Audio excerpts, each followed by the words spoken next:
Cada año las y los tehuacaneros celebramos esta tradición de la matanza. ¿Pero qué es la matanza? ¿Y qué debate hay con el estado vecino de Oaxaca y nuestra región, Tehuacán? Bueno, para ello invitamos al maestro Gerardo Valderas Ortiz que nos platique qué implica la tradición de la matanza y qué podemos hacer como tehuacaneras y tehuacaneros para seguir abrazándola y las autoridades, pues para poder afianzar que esta es una tradición y que hay un platillo que emana de esta tradición que es el mole de caderas. Maestro Gerardo Valderas Ortiz, gracias por esta charla, bienvenido.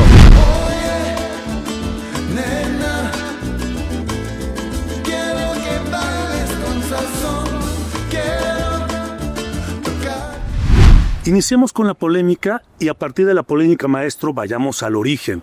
¿Y por qué decimos las y los tehuacaneros que la tradición de la matanza y el plato que emana de esta tradición, el mole de caderas, es nuestro, es de esta región? ¿Qué está pasando con este jaloneo entre Oaxaca, particularmente Huajuapan de León y el municipio de Tehuacán? Bueno, no es un conflicto de intereses reciente, ya desde hace algunos años ha habido esta rivalidad entre estas dos ciudades, de por supuesto nuestro Tehuacán y Huajuapan, pues buscando tener la paternidad del mole de caderas. Y digamos que es una puja legítima en el sentido de que estas dos ciudades, ¿no?, pertenecientes a diferentes estados, pues durante muchos siglos se han dedicado justamente a la crianza del ganado y sobre todo a su sacrificio en esta temporada de fines de año, ¿no? Entonces, pues cada una de estos municipios, pues reclama para sí el legado de la matanza, aunque es un poco más complejo que eso, porque realmente la matanza tiene su origen en una actividad productiva, una actividad económica, ¿no? No tanto en una temporada gastronómica como ahora la entendemos, que además está pues colmada de muchos elementos culturales, sino en un inicio fue una actividad productiva, como con muchas tantos, y por lo tanto pues no había esa diferenciación, ¿no?, entre quién se la realizaba o no. Estas dos regiones pues comparten básicamente el mismo territorio, ¿no? Los aspectos ambientales, geográficos, climáticos son los mismos y por lo tanto fueron receptoras del chivo, ¿no?, que es el ganado que se cría justamente tanto para la matanza como para pues la producción de todos estos alimentos. Entonces está justamente esta disputa. Y pues hay que aclararla pues a través de fundamentos muy serios, ¿no? Hay que realizar estudios históricos, ¿no?, pues recorriendo a las fuentes primarias, es decir, a documentos, pues para ver dónde se inició primero, ¿no? Pero además de profundizar, como bien dices, a las fuentes, a los textos, a las crónicas, a los relatos, de entrada pareciera por la lógica comercial que ha tenido el municipio de Tehuacán en los últimos, ¿qué te gusta?, 300, 400 años, entre la Mixteca, sea la Mixteca Baja, Huajuapan de León, etcétera, y Tehuacán, pues se entiende que ese ganado, esos rebaños de chivo, pues llegaban a las haciendas de Tehuacán, aquí se comercializaban y aquí se generaban, diga yo, las recetas, los platillos, pero llévanos de la mano, maestro. Bien, bueno, el chivo es un animal de ganadería menor que se introduce a toda esta región desde mediados del siglo XVI. Al parecer fueron los dominicos, ¿no?, quienes durante la primera mitad del siglo XVI, en esa labor de evangelización que realizaban, los que introdujeron la crianza del ganado caprino en toda la región. Y fue justamente el chivo el que se introdujo por sus hábitos, ¿no? El territorio de todas estas regiones pues es un territorio que se considera semiárido incluso, y se caracteriza por lo tanto pues por la poca provisión de agua natural, por un clima seco, y también por lo tanto por la vegetación refleja estas condiciones ambientales, ¿no? Hay abundancia de cactáceas y otras plantas suculentas, hay muchos arbustos y árboles que están adaptados a la sequía, y por lo tanto su follaje es poco y están además dotados de espinas. Entonces, en un entorno tan agreste, el ganado mayor, como son los toros y las reses, no hubieran podido sobrevivir. Y ganado de otro tipo, como es el caso de las ovejas, pues tampoco, dado que esta clase de animales pues requiere de pasturas verdes, ¿no? y de ciertos cuidados. Por el contrario, el chivo, que es un animal más resistente a las inclemencias del medio, se adaptó muy bien, ¿no? Y por lo tanto los diferentes pueblos indios que conocieron de su existencia y supieron de su creencia lo fueron adoptando. Los originarios. Los pueblos originarios, por supuesto. Incluso en algún momento pues la crianza del chivo se convirtió en una manera de generar riqueza, y la riqueza se valoraba en cada familia según la cabeza de chivos, la cantidad de cabezas de chivos que tuvieran. Entonces, pues es así como se introduce esta región el chivo, y aunque en primer momento pues era básicamente los pueblos indígenas quienes se dedicaban a la crianza, conforme fueron pasando los años y llegaron más colonizadores españoles al territorio que ahora llamamos México, y existía la necesidad de nuevas tierras para ocuparse, aquellas que eran menos atractivas, como justamente estas, por sus condiciones áridas, pues fueron otorgándose concesiones y fueron aprovechadas por los españoles. Los españoles, que siempre han tenido ese espíritu de trabajo y de ingenio, pues empezaron a desarrollar actividades propias al tipo de recursos que tenían.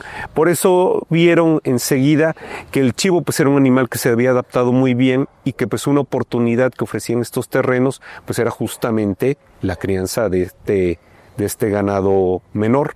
Entonces empezaron a surgir una serie de concesiones de tierras para la crianza de chivos.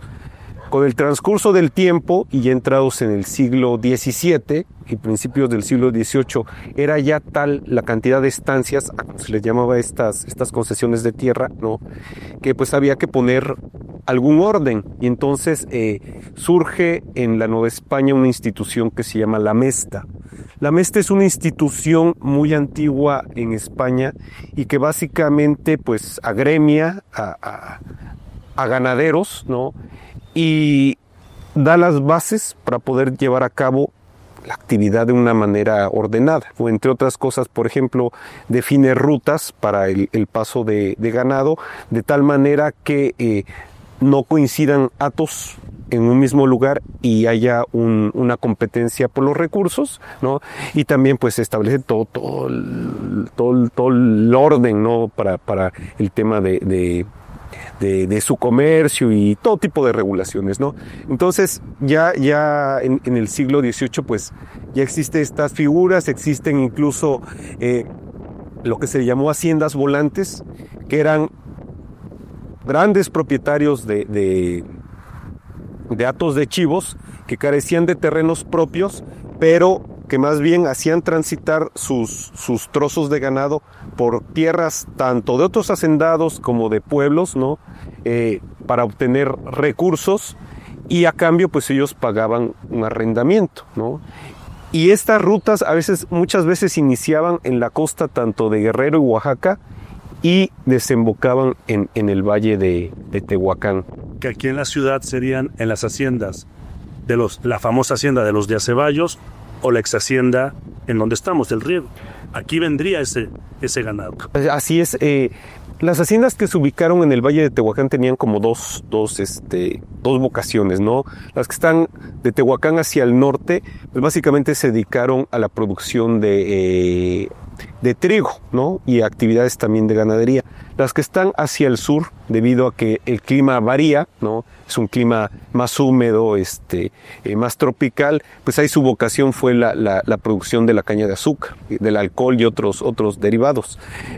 Pero en esta zona más templada, más seca, pues se volvió una actividad muy importante el acaparamiento de estos ganados, de estos grandes rebaños de chivos, y su sacrificio, ¿no?, justo en esta temporada. que es muy importante entender por qué se llevan a cabo la matanza de chivos, y habrá que comentarlo a detalle. Sí. Fíjate que hay quienes piensan que la matanza se señala se lleva a cabo en esta época por la coincidencia con Día de Muertos, ¿no? Y pues ambas es una vocación a la muerte, aunque con diferentes propósitos. Pero en realidad no tiene nada que ver con eso. Tiene que ver más bien con las condiciones del territorio en el que estamos. Si pensamos en el clima a lo largo de todo un año, vamos a tener muy claro que hay dos grandes estaciones en el Valle de Tehuacán y en las regiones colindantes, ¿no? Una estación de lluvias, que es muy puntual, que abarca algunos meses, y una estación de secas. Bueno, pues justamente la estación de lluvias, que generalmente se dan en el verano, ¿no? Y que justamente termina por los meses de octubre, pues es el momento ideal, ¿no? Para la crianza de cualquier tipo de animal, así como lo es para el desarrollo de la agricultura, ¿no? Pues también es para la crianza de cualquier animal. Entonces, regresando al éxito del chivo, de su adaptación al territorio, ¿no? Y que llegó un momento en que había pues grandes manadas de chivos. Hay que preguntarnos qué hubiera pasado con esos chivos si se les mantenía con vida todo el año. Pues iban a morir de forma natural. ¿Por qué? Porque una vez que iniciara la temporada de secas y todo el verde que ahora vemos en nuestro alrededor desapareciera, y con ello la pérdida de hojas, la resequedad de troncos y tallos, dicho de una sola manera, la desaparición de alimento, pues esos animales iban a morir de inanición, ¿no? Por eso es que no había manera de mantener con vida estos ganados. Había que sacrificarlos, y el sacrificio masivo de ganados se convertía en una manera de conservar pues los productos que se derivan del chivo, ¿no? Hoy en día, pues la matanza tiene como principal propósito la obtención del espinazo y las caderas para la preparación del famosísimo platillo, pero anteriormente, incluso hasta hace menos de 100 años, el principal producto de la matanza era el chito. El chito. Que como tú y yo y muchos sabemos, pues el chito es una carne que se pone que se sale y que se pone a desecar al sol, y eso permite pues su conservación todo el año, incluso por muchos años. Entonces, a falta de la refrigeración, obviamente, las actividades de los campesinos en donde el chito lo colocaban en su morral y podían alimentarse después de la faena, etcétera. Sí. Había, ¿no? una razón de ser justamente esa demanda de chito. Había una demanda de chito. Por un lado, una demanda muy fuerte, porque como lo comentas, ¿no? Para el jornalero, para el campesino, pues el chito era un alimento que podía llevar consigo a todas partes, que había una demanda muy fuerte desde la ciudad de Puebla y sus alrededores, pero también de la zona cañera de Orizaba y Córdoba. Entonces había una demanda de chito grande, y por el otro lado aquí había grandes hatos de chivos que pues necesitaban sacrificarse, porque de otra manera no iban a poder subsistir por la llegada de la época de sequías. Entonces fue una manera de adaptar la actividad de la ganadería a esta región, y pues fue tan exitosa, ¿no?, que las haciendas que están en torno a la ciudad de Tehuacán pues adquirían ganado desde zonas muy lejanas como la costa de Guerrero y de Oaxaca, la montaña también del estado de Guerrero, ¿no? Y los pastores pues hacían transitar a estos ganados a estas haciendas, ¿no?, donde justamente llegaban aquí al final de la temporada de lluvias, se cebaban de manera natural, ¿no?, comiendo en esas grandes extensiones de orégano silvestre que hay en la región, ¿no?, también alimentándolas de la sal de grano que se produce en el municipio de Zapotitlán y en otros municipios de aquella época como San José Miahuatlán. Y bueno, finalmente pues venía el periodo de sacrificio que se le llamó matanza, ¿no? una tradición que pues ya era muy añeja en España y que aquí se adopta y simplemente se adecua para su realización. Entonces coinciden estas fechas, esta comercialización y matanza. Y por ello, de manera tradicional, por lo menos entre 12-13 de octubre al 12-13 de noviembre, es lo que llamamos la temporada del mole de caderas, pero realmente es la temporada de la matanza. Es interesante porque aquí viene, y lo vas a explicar muy bien a detalle, maestro, el por qué el chivo de matanza, el chivo para el plato tradicional o el platillo tradicional, es de temporada y debe ser chivo particular para la matanza, porque hace 200, 300 años, efectivamente el animal recorría la Mixteca. En estos caminos que tú ya comentaste, estaban en un momento dado posteriormente organizados y trazados, administrados, etcétera. Consumían esa dieta de orégano, de biznagas, de hierbas. Al haber poca agua se le daba sal para que la poca agua la pudiera retener el ganado, el chivo, y el animal se marinaba en vida. Por eso el platillo que emana de esta tradición no puede ser cualquier chivo, mucho menos borrego, que hay algunos que hacen, vamos a llamarlo así, el fraude. Debe ser chivo de matanza por esto, este marinado en vida, maestro. Sí, pues durante estos siglos que ha durado la crianza y ceba de chivo, pues ha habido toda una especialización, ¿no? Hay incluso una raza de ganado ya per se, que se ha desarrollado por la manera en que se ha criado y en los entornos donde ha vivido, pero también el pastor y el hacendado por su parte, pues también empezaron a hacer ciertas intervenciones para lograr cierta talla en los chivos, ¿no? Y que además, como dices, bueno, fuera alimentado en las condiciones ideales para que esa carne adquiriera un sabor muy particular, ¿no? Realmente el chivo de matanza, el original, por todo el proceso que sigue, pues tiene características muy particulares su carne. No es un chivo que ha sido criado de manera rápida, mediante suplementos, estabulado, no. Este es un chivo que, además de que se alimenta de todo lo natural, ¿no?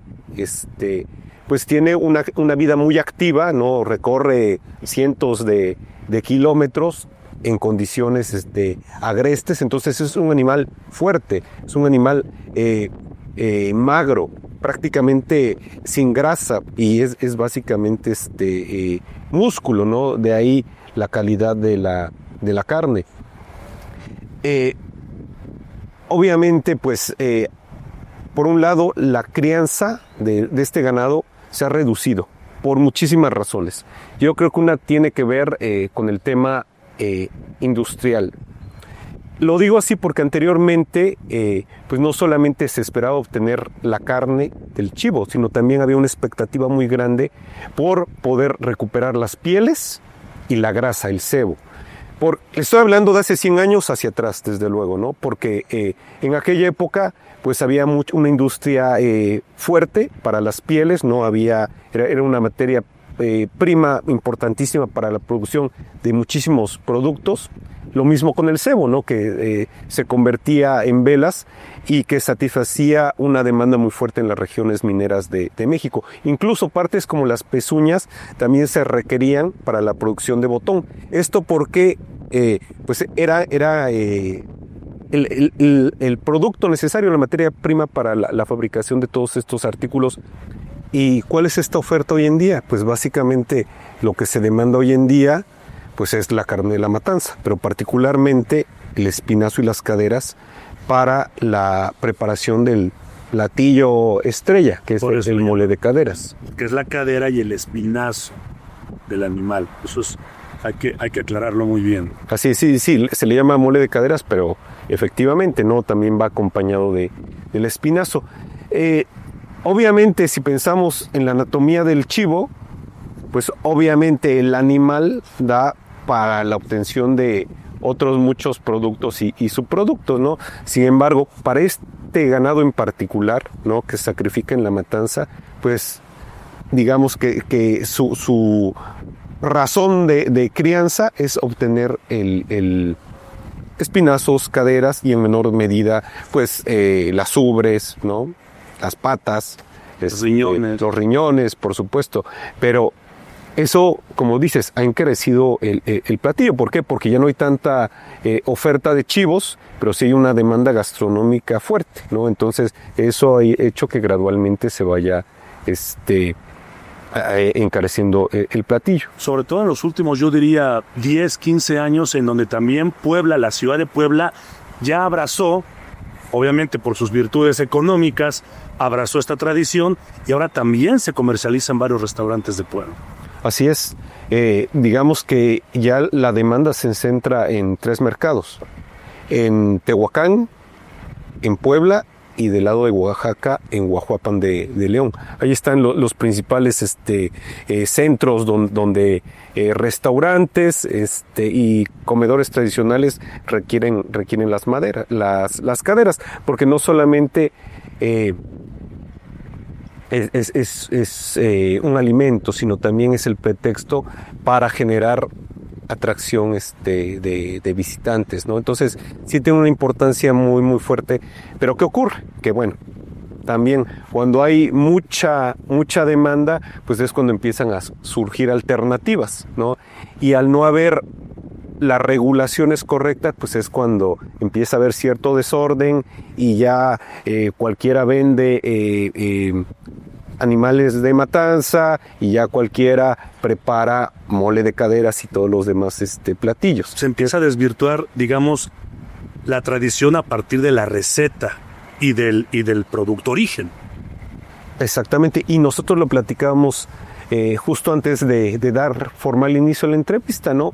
El mole de caderas es un platillo que hace 40 o 50 años, ¿sí? No lo veías en las mesas de los restaurantes. Era un platillo que se disfrutaba en familia, ¿no? En los hogares tehuacaneros, y que muchos visitantes llegaban a conocer porque justamente era una razón para compartir con otros estas delicias gastronómicas, ¿no? Fue hasta la aparición de un genio gastronómico de Tehuacán, y aparte uno de sus principales propulsores turísticos, ¿no? Tu tío, don Leopoldo Pulido de la Llave, don Polo, Don Polo Pulido, que pues de una manera visionaria, ¿no? Empezó a servir el mole de cadera en sus diferentes locales gastronómicos que tuvo, y fue también esa promoción que hacía de Tehuacán a la par y que generó la visita de muchísimas figuras importantes y por supuesto de muchísimas personas, ¿no? Que hizo que despertaran mercados como la ciudad de Puebla o mismo Huajuapan, con todo derecho, ¿no? Esta es una parte interesante de esta tradición y de este momento que estamos viviendo en octubre y en noviembre. Y debe decirse claro, sí, Polo Pulido fue quien puso por primera vez un plato de mole de caderas en la mesa de un restaurante. Antes, como bien dice el maestro, solo se disfrutaba entre familias. Lo mismo pasó con los chiles en nogada, un plato tradicional poblano que se comía en las familias, en las mesas de las casas, hasta que alguien también dijo, ¿y si vendemos un chile en nogada, si lo pongo en mi restaurante? Pero es un punto de quiebra interesante, porque de aquí viene todo un tema ya comercial. De lo tradicional, además de tradicional, evoluciona también a lo popular, a lo comercial, a las mesas de restaurantes. Así es, y bueno, pensando en el origen, ¿no? del platillo, sí hay esa coincidencia de que fue un platillo que surgió en las mesas más pobres, ¿no? En la de los peones que participaban de la matanza de estos chivos. Ahí no hay ninguna discusión, porque hay evidencia de que así fue. ¿Y a qué me refiero? Que hasta hoy en día muchos de los participantes de los peones, que se les llama matanceros, que son aquellos que se ocupan de hacer el sacrificio de cada animal, reciben una paga económica, pero también reciben partes del animal en como recompensa, ¿no? La piel. La piel, por ejemplo, en Chilac reciben las patas, y que esto originó un guiso de frijoles con patas de chivo de matanza que es muy, muy singular, muy fuerte, muy sabroso. Obviamente sería un absurdo que ahora se les pagara a los matanceros con el producto principal, que son las caderas y el espinazo, pero en algún momento, por supuesto, fue con eso. Con los huesos. Con los huesos. Digamos. Sí, por supuesto. La carne ya, porque el hueso ya estaba limpio. Claro. Lo que hacían los peones, los trabajadores. Sí, y digamos que, bueno, ya lo comentamos, ¿no? O sea, el chito, que es carne magra, ¿no? Pues era lo más deseado y era lo que había que poner a secar al sol con sal. Entonces, aquellas partes poco provistas de carne, ¿no? Las menudencias, y las menudencias también era lo que se les entregaba a los trabajadores. Y de ahí es que estos trabajadores llevaban estos productos a sus mujeres, y la mujer fue la que ideó, ¿no? En algún momento cocinar las caderas y los espinazos en un caldo al que agregaban chiles y, bueno, lo que sabemos, hoja de ¿no? aguacate. La hoja de aguacate, el ejote serrano, ¿no? Entonces, no hay duda de que así surgió. Elementos también de temporada, algunos de ellos. Elementos de temporada. Lo que refuerza el platillo de temporada. Justamente. Y particularmente para Tehuacán, pues se tiene el ejote serrano, ¿no?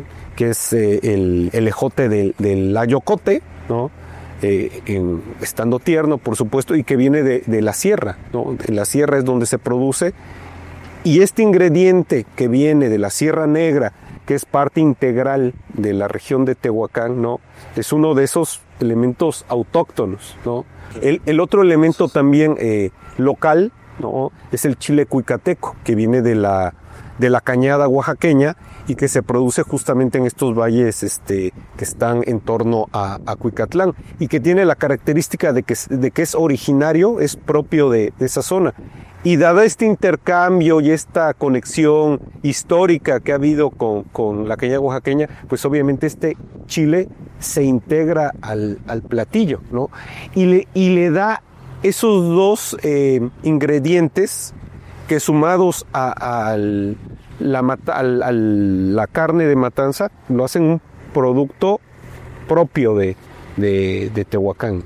Esta era la zona, imagino, corrígeme, esta era la zona comercial por excelencia, por obvias razones, por la ubicación geográfica, por su nivel de población. Aquí venía, aquí caían, aquí llegaban todos estos elementos a comercializar en las haciendas. No solo de la Mixteca, me imagino que también de la zona de Veracruz, etcétera. Era un punto importante de comercio. Entonces, yo diría, corrígeme, por lógica, aquí se crea el platillo, aquí se crea la receta con estos elementos que llegaban a venderse en las haciendas. Claro, si aquí ocurría la matanza, ¿no? Si aquí es donde se reunían los matanceros, que no necesariamente eran de Tehuacán, sino eran de las poblaciones aledañas.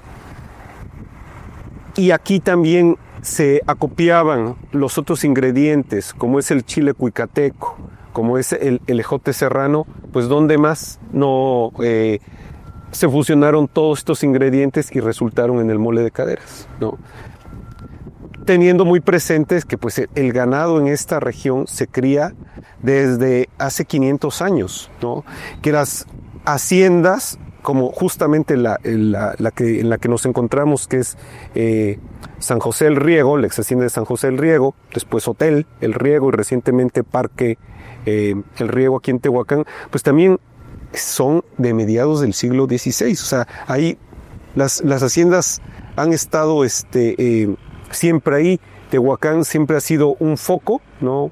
De comercio, un punto donde se reúnen mercancías y productos de todas las regiones, ¿no? Y por lo tanto donde resultan nuevos platillos, entre ellos el mole de caderas. Y si bien decíamos que de manera comercial han sido pocos los años que tiene el mole de caderas, ¿no?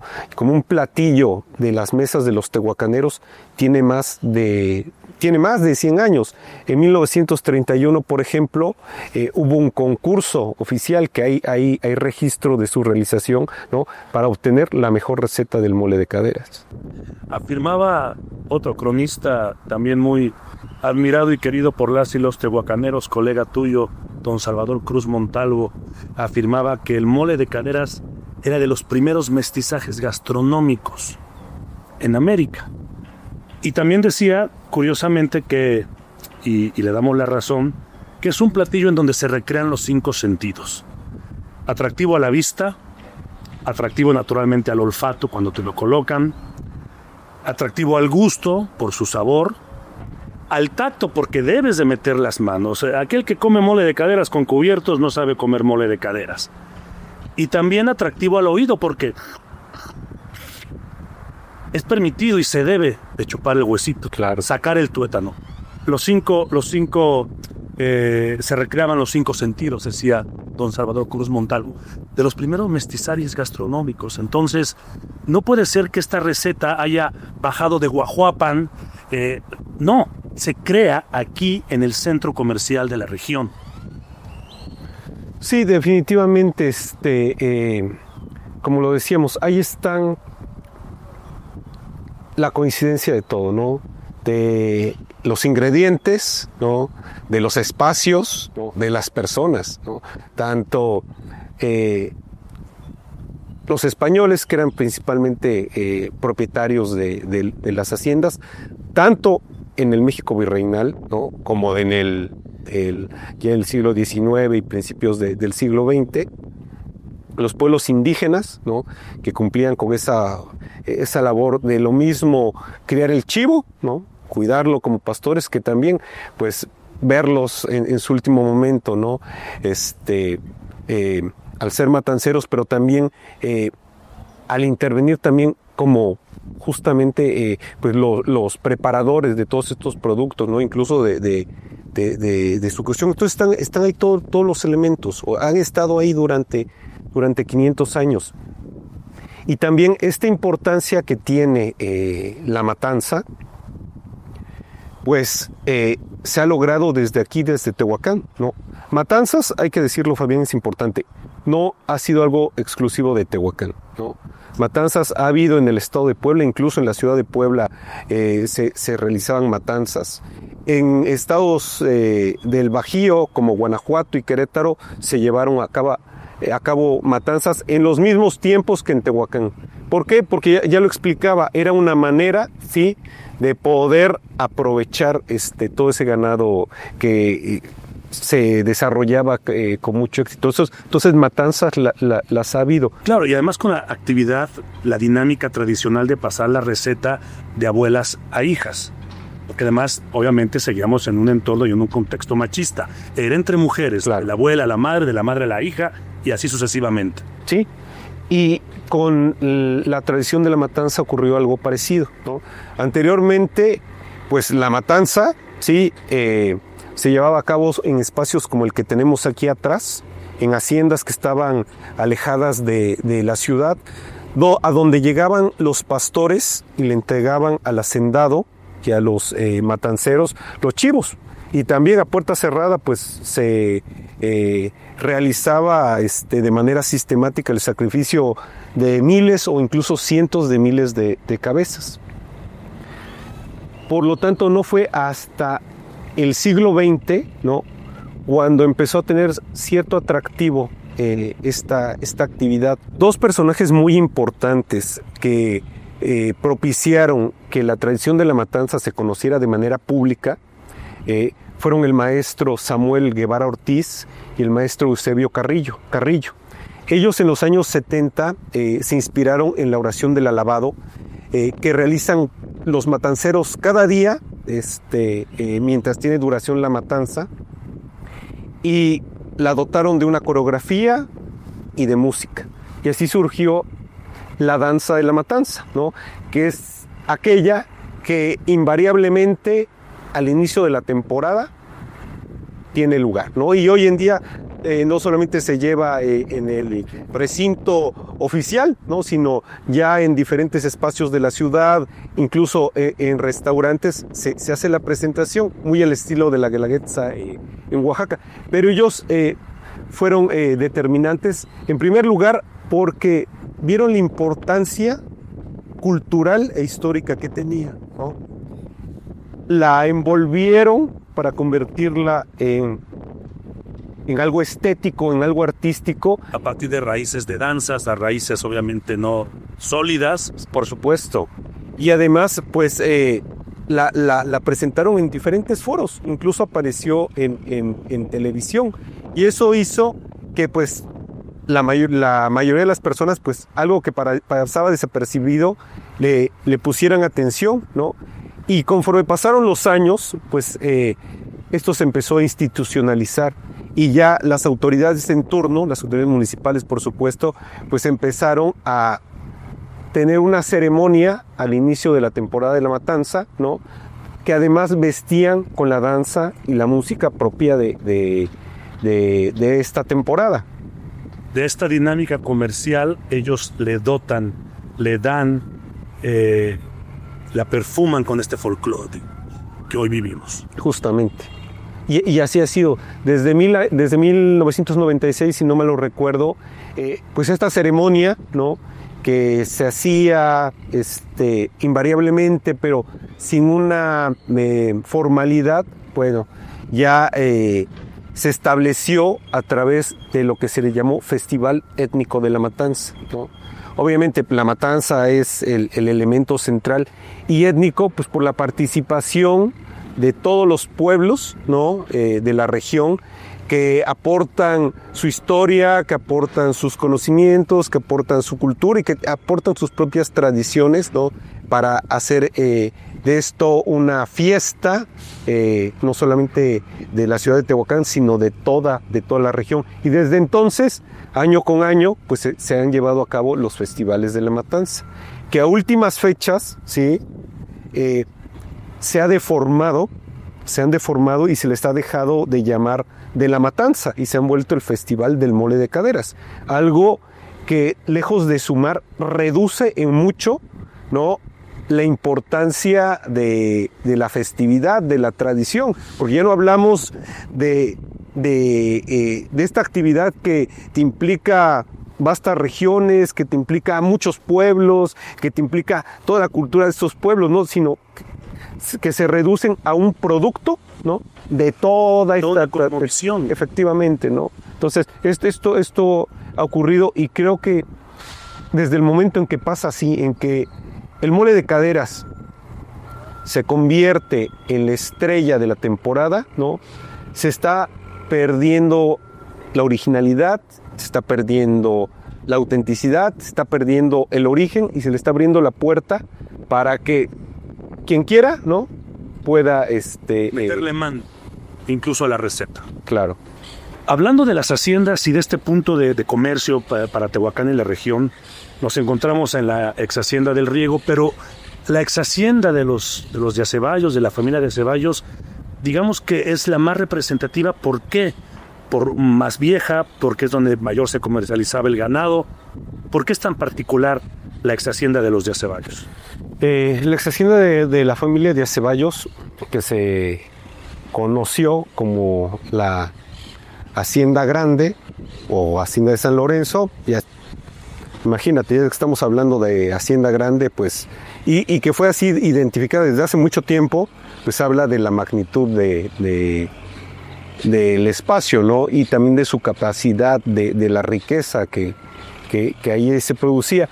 Y para el tema de la matanza, pues es significativa, porque fue una de las haciendas donde al final una verdadera hacienda donde se llevó a cabo la matanza, ¿no? La matanza se practicó, ya lo decía, ¿no? En muchas de las haciendas que están en la parte norte del valle de Tehuacán. Por supuesto, la hacienda de San Lorenzo, Hacienda Grande, aquí en la hacienda, la hacienda de San José del Riego, en la hacienda de La Huerta, en la hacienda de Chapultepec, en la hacienda de San Andrés Arrealco, muchísimas muchísimas haciendas, pero en las últimas 3 haciendas donde subsistió la matanza, y me estoy refiriendo a la segunda mitad del siglo XX, a nuestros días, es decir, de 1960 a la fecha, fue San Andrés Arrealco, que está dentro del municipio de Tehuacán, pero está muy cercana a la población de San Gabriel Chilac, y a veces se asocia con aquel municipio, pero está dentro del territorio del municipio de Tehuacán. La hacienda de La Huerta, que todo lo ubicamos, y la hacienda de San Lorenzo. Fueron las últimas, incluso la familia introductora de ganado, los García Manzanares, García Perales, en estas últimas fue donde justamente realizaron las últimas matanzas. Ya desde hace unos años, como tal, no hay espacios, no hay haciendas originales donde se lleve a cabo una matanza, sino ya se han pues adaptado varios espacios. Como tal, para el sacrificio de ganados se tiene hoy en día la hacienda Doña Carlota, que pues es una hacienda en el sentido que es un lugar no productivo, vinculado a la ganadería, pero que realmente es una construcción moderna, de hace unos 20 años para acá. Y así como ese lugar, existen otros puntos, otros ¿cómo llamarlos? Rastros, ¿no? Donde se sacrifica ganado. Y desgraciadamente en este punto los hay de los que están, se lleva de manera regular, a los que están totalmente fuera de toda formalidad, ¿no? Y la matanza ya no como el sacrificio de ganado, sino como una celebración, pues también ha perdido un poco su enfoque, porque pues hoy en día se puede llevar en un parque, ¿no? Como podría ser el parque ecológico, en un recinto religioso, como sería el Calvario, ¿no? O hasta en pleno centro de la ciudad, como sería la explanada municipal en la calle de Rayón. Entonces, también esta es una situación que pues va mermando, va demeritando, va deformando la tradición, y que justamente para poder tener la capacidad como ciudad, como municipio, como región, de defender nuestras raíces y nuestro patrimonio, pues es necesario poner orden en todos estos aspectos, ¿no? Cuidar esas formalidades para que no haya duda de la originalidad, ¿no? Y que sea una celebración más popular, maestro. Yo siempre me he quejado, y lo he hecho contigo, no solo como amigo, sino como cronista de nuestro municipio, me he quejado de estas celebraciones que las autoridades municipales, año con año, por los últimos 20 años, organizan, en donde ya la matanza es segundo plano. Ya olvidémonos del mole de caderas. No, la figura principal es el gobernador. Y así es como arranca la festividad. En un evento a puertas cerradas, me parece muy de élite, ¿no? De una clase política ahí inalcanzable, ¿no? Cuando tendría que ser una celebración abierta, popular, una celebración de este festival, no necesariamente colocando platos sobre la mesa, no lo sé. Pero allí están entonces las regidurías de cultura, de turismo, que pueden sentarse con sus directores y de manera creativa idear un inicio de una festividad que es del pueblo, que es de todos, y que no tendría que solamente llevarse a puertas cerradas, y en donde la visita de quien sea el gobernador del momento es lo que acapara y llama la atención. Y entonces pasa el festival a segundo plano. Sí, realmente lo que se tiene que poner, ¿no? Bajo el reflector no son las figuras políticas ni las figuras públicas, sino realmente son a los artífices de la matanza, ¿no?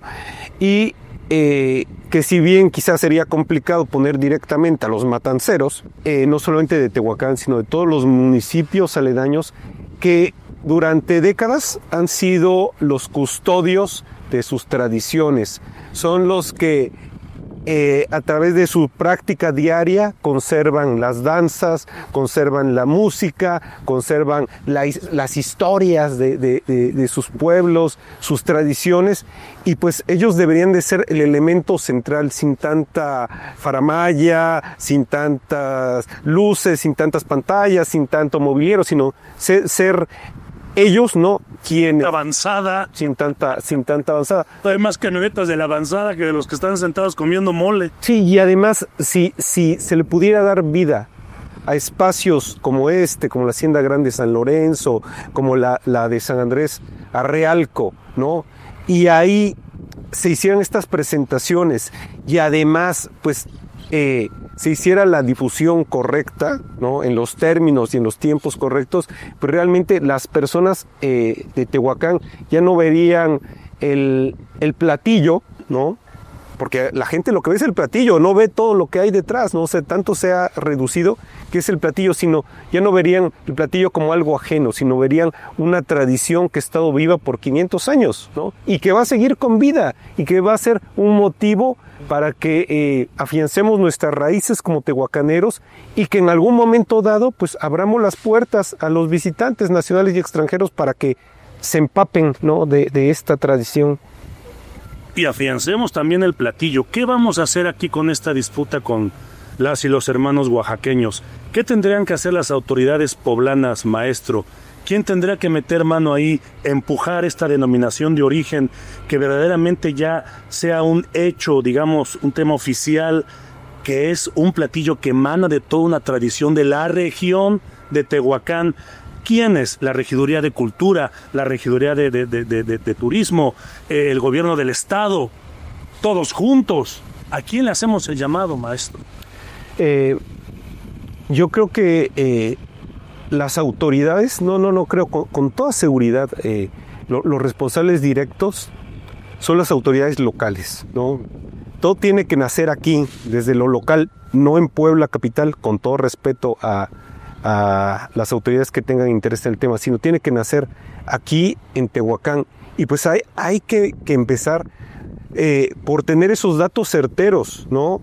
Se tiene un archivo histórico municipal con documentación que se remota a 1584, ¿no? Entonces hay una continuidad escrita de lo que ha pasado aquí en Tehuacán y en la región en torno a la matanza, y por lo tanto habría que partir de obtener esos datos duros, ¿no? De tener una vinculación pues, con los actores principales, los dueños actuales de las haciendas, los pastores, ¿no? Aquellas personas que también de alguna manera son los custodios de la historia y tradición de sus pueblos, y formar un consejo, un verdadero consejo ciudadano que tenga como propósito, sí, conservar la tradición, ¿no? No mercantilizar un solo producto como es el mole de caderas, ¿no? Sino partir de la matanza, ¿no? Y enseguida de eso, pues, a irle sumando los demás aspectos. Pero todo tenía que empezar aquí en Tehuacán. Sin duda. Con lo que nos acabas de compartir, maestro Gerardo Valderas Ortiz, pues solo queda, como bien dices, queda en manos de las autoridades municipales, pero también entre nosotros como ciudadanos, acompañar a estas autoridades municipales, a esta actual y las que vengan, para empujar esta denominación de origen. ¿Será denominación de origen lo que estaremos buscando? Esa es una buena pregunta. ¿Qué estaríamos buscando para afianzar el platillo aquí en Tehuacán? Bueno, la denominación de origen yo creo que será algo muy conveniente. Es un proceso muy complicado. Porque obviamente pues habría que demostrar, ¿no? El origen del mole de caderas. O sea, porque denominación de origen se tendría que enfocar a algo en particular, al platillo, al mole de caderas, ¿no? Y digo que sería muy conveniente porque nos beneficiaríamos todos, Puebla, Oaxaca y hasta Guerrero, ¿no? Realmente el chivo se sacrifica aquí en Tehuacán, o si quieren verlo del otro lado de la línea, en Oaxaca, pero realmente la crianza puede ocurrir en Guerrero, ¿no? Entonces, en ese aspecto yo creo que sería algo muy benéfico, porque daría fin a una disputa y también por el otro lado establecería reglas muy claras de cuál es ese ganado, ¿sí?, que se cría. Debería además de realizar en términos de sustentabilidad, ¿no?, que debería haber un proceso de compraventa en términos de comercio justo, ¿no? Y entonces sí, se aseguraría que quien se sienta a comer mole de caderas esté degustando del sabor del verdadero chivo de matanza. Entonces yo creo que eso sería algo ideal, ¿no? Y que requieren un esfuerzo, en este caso sí, interestatal. Pero para Tehuacán yo creo que lo que hay que tener muy claro es el asunto de la matanza, ¿no? ¿Por qué? Porque la matanza ha ocurrido aquí, ¿no? Aquí están los espacios donde se concentraban los chivos, donde se realizaban los sacrificios. Aquí están los lugares donde convergían gente no solamente del Valle de Tehuacán, sino de la Sierra Negra, de la Mixteca y Allende, ¿no?, para llevar a cabo estas actividades, tanto de sacrificio como de comercialización, ¿no?, tanto de productos como ya de platillos. Y aquí también pues es donde se acopian todos los ingredientes que componen al platillo. Y es una temporada no solamente gastronómica, es una temporada donde hay cohesión para todos los pueblos involucrados, ¿no? Donde hay esa comunicación, donde la actividad económica, donde la actividad gastronómica, donde la actividad cultural nos reúne. Y qué mejor que Tehuacán, sí, la ciudad de Tehuacán, sea la sede de donde se conserve, donde se perpetúe, donde se divulgue esta tradición. Pues fíjate, maestro, podría ser el llamado incluso a esta agrupación ciudadana de la cual yo formo parte con mucho orgullo, Mejor Tehuacán, a que como ciudadanos, a través de Mejor Tehuacán, nos acerquemos, yo diría, a la Regiduría de Cultura y Turismo, a la Regiduría de Patrimonio Histórico, que aunque el patrimonio histórico tiene que ver sobre todo al tema de inmuebles, o corrígeme, pero podría participar también de esta dinámica y empujar con ellos esta posibilidad de la denominación de origen. Apúntenle ahí a las autoridades municipales, pronto vamos a estar con ustedes platicando de esto, pero también aquí viene una idea en donde podemos unir estos esfuerzos culturales y en esta idea de una festividad, no hablo de este año, de los siguientes, en una apertura de festividad de la matanza, darle espacio a los guajuapeños, darle espacio a los hermanos de Guerrero, que participen en una suerte de danza, de baile, de exposición, y decir, también ustedes forman parte de esta dinámica de la matanza, sin embargo el platillo se crea en Tehuacán. ¿Podría ser una suerte de extender la mano? Lo que ocurre hoy en día parece que es una ruptura, ¿no?, a ese pacto no escrito, pero al final de cuentas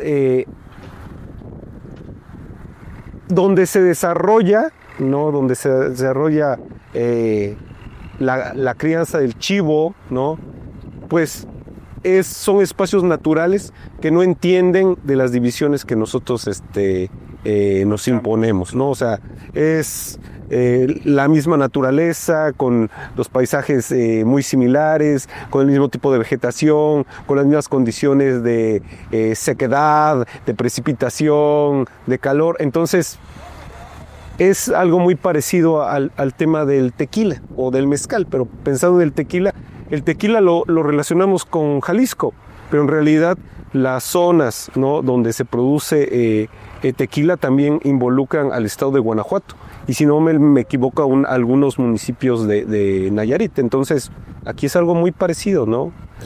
Y en cuanto al platillo, pues bueno, probablemente estamos defendiendo cosas diferentes. No es el mismo el mole de caderas de Tehuacán que tiene Jote Serrano, ¿no?, al mole de caderas de Guajuapan que no tiene Jote Serrano, porque no lo hay, ¿no?, sino tiene en su lugar el guaje. El guaje, justamente. Sí, adaptaron a la receta tehuacanera los elementos de la región de Guajuapan, del guaje. Efectivamente, ¿no? Entonces a lo mejor no hay esa competencia, entonces siempre tender puentes, ¿no?, y favorecer la comunicación, el intercambio, pues nos va a darnos cuenta que estamos ante algo tan grande, ¿no?, que pues todos nos podemos sentar en la misma mesa. Todos nos podemos sentar en la misma mesa, y de esta manera cerramos esta conversación con el maestro Gerardo Valderas Ortiz, apasionado tehuacanero de su historia y un orgullo para Tehuacán, un gran cronista. Gracias, maestro. Muchas gracias. Siempre un placer compartir estas dinámicas contigo. Gracias.